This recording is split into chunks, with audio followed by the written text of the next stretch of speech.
RTI Live News. Ask for right.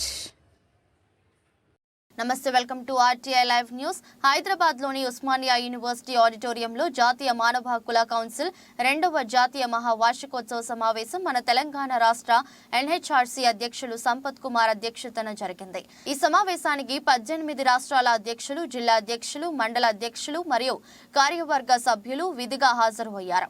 ఈ సమావేశంకు ముఖ్య అతిథిగా పాల్గొని ఆర్టీఐ లైవ్ న్యూస్ తో రిటైర్డ్ హైకోర్టు ప్రధాన న్యాయమూర్తి జి చంద్రయ్య మాట్లాడుతూ మానవ హక్కుల పరిరక్షణ కొరకు అవగాహన కల్పించబడింది. రాజ్యాంగబద్ధంగా పౌర హక్కుల పరిరక్షణ, సామాజిక న్యాయం, రాచరిక అణచివేత, అవినీతి, కుల, మత, వర్గ వైశాల్యలను తొలగించి స్వార్థపర రాజకీయాలను ప్రక్షాళన చేసి సమన్యాయం కల్పించుట కొరకు పౌర సమాజం పిడికిలి బిగించాలని పిలుపునిచ్చారు. అందుకు మేధావి వర్గ యువతి యువకులు, కవులు, కళాకారులు సిద్ధం కావాలని తెలిపారు. అనంతరం police academy faculty Rajitha RTI live news తో ఈ సందర్భంగా మాట్లాడుతూ సమాచార హక్కు చట్టం గురించి ప్రతి పౌరుడు అవగాహన కలిగి ఉండాలని, హక్కుల పరిరక్షణకై పోరాడాలని, తమ హక్కులను కాపాడుకోవాలని తెలిపారు.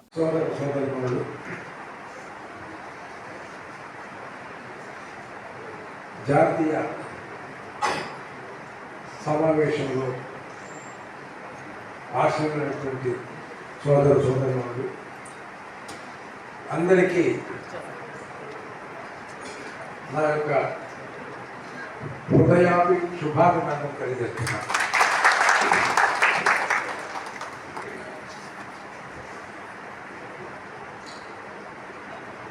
చాలా సంతోషం.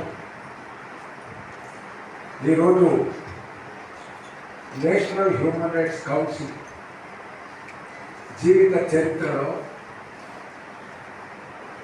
ఈ 2వ సంవత్సరం జాతీయ మహాసభ ఒక చక్కటి మైలురాయి.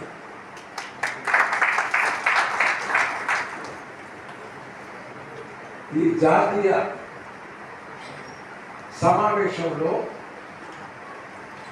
ముఖ్య అతిథిగా ఇచ్చేసి మీ అందరితో నా భావాలు పంచుకోవడానికి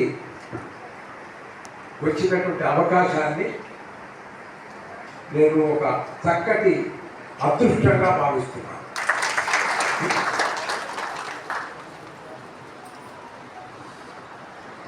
ఒక నెల రోజుల మాట సోదరులు ప్రశాంత్ గారు జాతీయ అధ్యక్షుడు, వారితో సహా ఇతర సభ్యులు, ఇరువురు సోదరిమణులతో కలిసి ఫలానా సమయానికి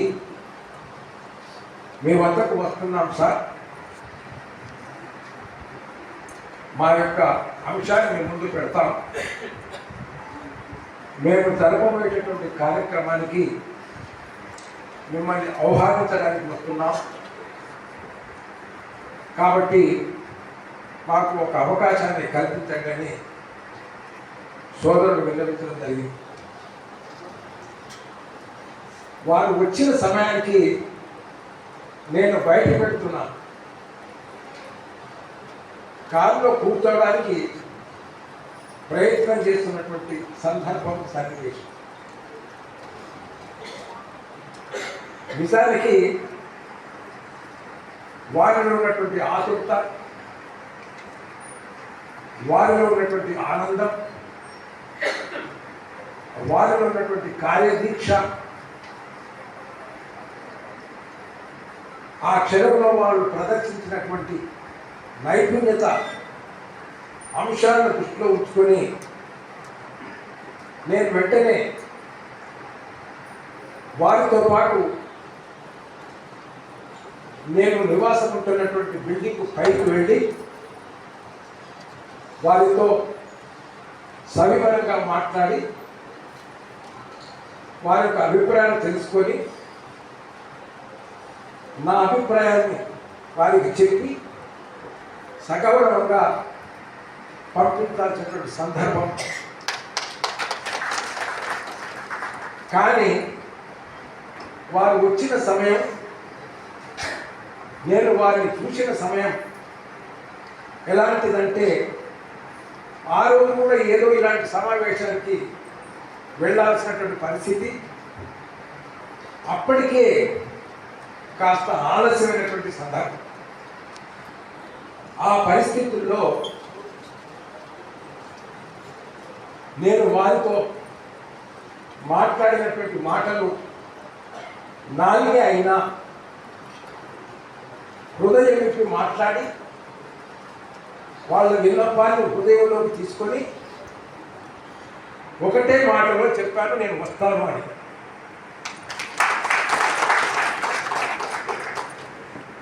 అంతేకాదు,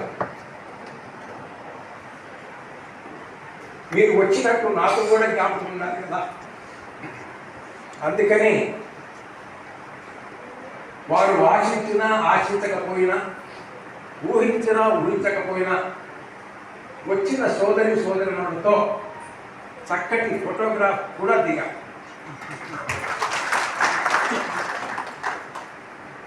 ఆ రోజు నుంచి ఈ రోజు వరకు వెయిట్ చేస్తూనే ఉన్నా. ఈ మధ్యలో అనేక సమావేశాలలో పాల్గొన్నాను. ఆయా సమావేశాలకు ఈ సమావేశానికి ఒక ప్రత్యేకమైనటువంటి భేదాన్ని చూస్తున్నాం. ఏమిటి ఆ భేదం అంటే, ఆలోచనలో భేదం, అవగాహనలో భేదం, ఆచరణలో భేదం, జీవన శైలిలో భేదం, జీవన విధానంలో భేదం, పోరాట శైలిలో భేదం.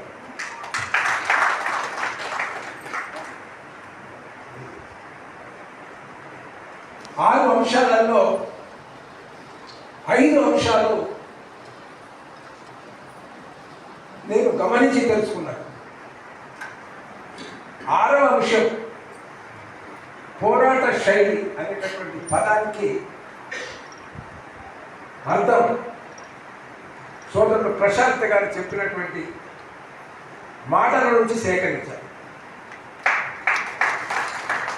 ఏ మాట? కార్యకర్తలు కానీ, కార్యవర్గ సభ్యులు కానీ, కార్యవర్గ అధ్యక్షులు కానీ వాళ్ళు ఒకరి యొక్క మానవ హక్కు కానీ, ఒక సంఘం యొక్క హక్కు కానీ, కొంతమంది వ్యక్తుల యొక్క హక్కు కానీ, ఒక వ్యక్తి చేత, ఒక కుటుంబం చేత, ఒక అధికారి చేత, ఒక అనధికార సంఘం చేత హరించబడ్డప్పుడు హరించబడినటువంటి వారి యొక్క మానవ హక్కును పరిరక్షించడానికి మేము దేనికైనా